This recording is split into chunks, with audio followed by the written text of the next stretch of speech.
Hi everybody, I'm Dr. Nari Heshmati. I'm a board-certified OBGYN in the North Seattle area in Everett, Washington, and today I'm going to talk to you about exercise and pregnancy. As with all of our videos, we like to show off some of the nice scenery we have in the Pacific Northwest.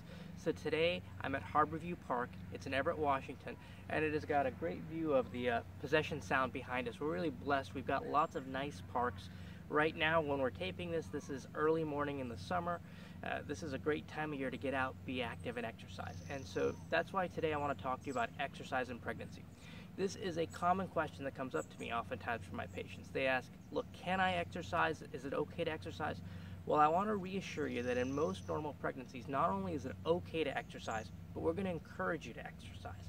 The CDC actually recommends you exercise 150 minutes a week during your pregnancy. Now that sounds like a lot, but if you really break it down, it's 30 minutes, 5 days a week. And we're not talking about anything crazy or excessive or anything like that. It can be as simple as a brisk walk in the morning or in the afternoon. And that's typically what I'm going to encourage my patients to do to start off if they're not active, is just start with some brisk walking and things of that nature.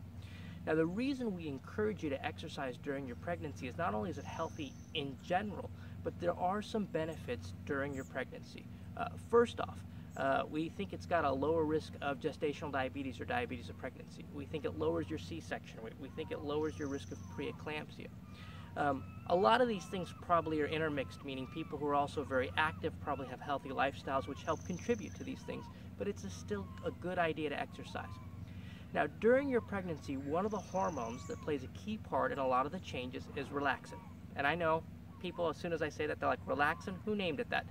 Didn't name it, but it becomes really intuitive. Relaxin is going to relax your joints, your ligaments.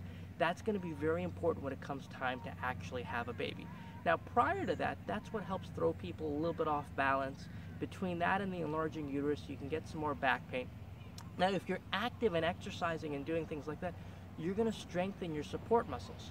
So you're going to have less back pain. You're going to feel better. And back pain is something that over 60% of pregnancies encounter.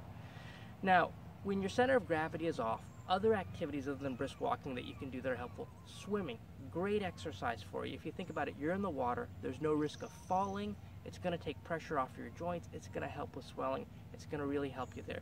Any kind of moderate activity. The other things that often come up, weights, you can do light weights, Pilates, yoga, things like that are all okay to do. Now, there are changes in your pregnancy, and with those changes, we have to keep in mind what things should we not do. So, for instance, your heart rate is going to go up. That's typically about 5 to 10 beats per minute by the second trimester of pregnancy. Your blood volume goes up 50%. Your cardiac output goes up by 30%. So, your heart, basically the pump, the engine, what is sending everything to the circulation, that's going to start working a little bit harder. So when you keep these things in mind, there are things that you don't want to do. So for instance, if you're doing yoga, you want to avoid being in a motionless pose for a long period of time. Blood's going to pool, that's going to drop your blood pressure, you're going to become hypotensive, and you're probably going to become lightheaded. You also want to avoid doing any specific exercises that are going to put you straight on your back or in the supine position for a long period of time. Imagine that as the uterus is enlarging, it's going to put pressure on everything. There's an important blood supply, a venous system, the inferior vena cava. Imagine what takes the blood back to your heart. Now, if you're flat on your back for a long period of time, you can actually lower your cardiac output by about 25%. So that's another important reason to avoid things of that. Hot yoga, really popular right now, something to really avoid while you're pregnant. You really can't tolerate the heat very well. There are concerns in pregnancy, especially in that early part of pregnancy. If your temperature gets above about 102 degrees, we do worry about an increased risk of neural tube defects, spina bifida, things like that. The British OBGYN Society actually recommends not exercising if your temperature outside is greater than about 90 degrees Fahrenheit, and not going into water that's greater than 95 degrees Fahrenheit. So that's something to keep in mind.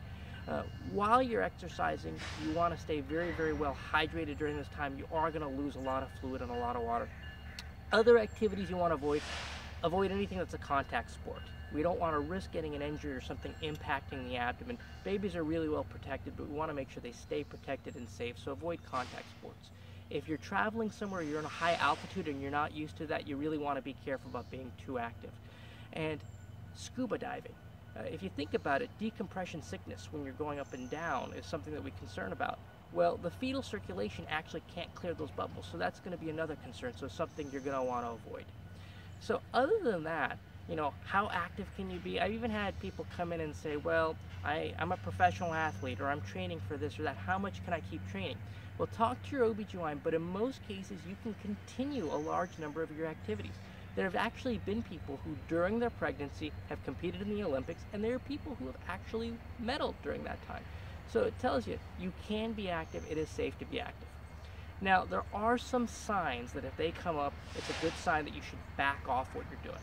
So if you start getting chest pain, if you start getting short of breath, if you're getting lightheaded, if you're noticing vaginal bleeding, if you have excessive pain, these are all reasons to back off. The other thing is if you start having contractions, regular painful contractions, that means to back off. And that's why it's so important to hydrate. If you're dehydrated, your body's going to release antidiuretic hormone. It's a hormone that's going to hold on to fluid. It's also going to make you cramp and contract. So that's something to keep in mind. Outside of those things, there are reasons that you probably should not exercise or should be less active. And so things you want to talk to your OBGYN about: if you're high risk for preterm labor, if you've got a weak cervix, cervical insufficiency, and you've got a stitch in your cervix, if you've got preeclampsia or toxemia of pregnancy, if you've got placenta previa where the placenta covers or is very close to the cervix. These are all reasons that you might want to be really careful. Or if you have any underlying health conditions, either heart or lung issues or things like that. And again, lots of changes during the pregnancy, so there are some cases where you want to avoid it. But in general, if it's a routine pregnancy, again, not only is it okay to exercise, it's encouraged to exercise. I tell my patients, think of this like you're training for a vet. You're going to feel better, you're going to be healthier, and it's going to help with a lot of your pain. So again, it's a beautiful summer morning out here in the Puget Sound area with the Possession Sound behind us. And so get out there, get active, and good luck.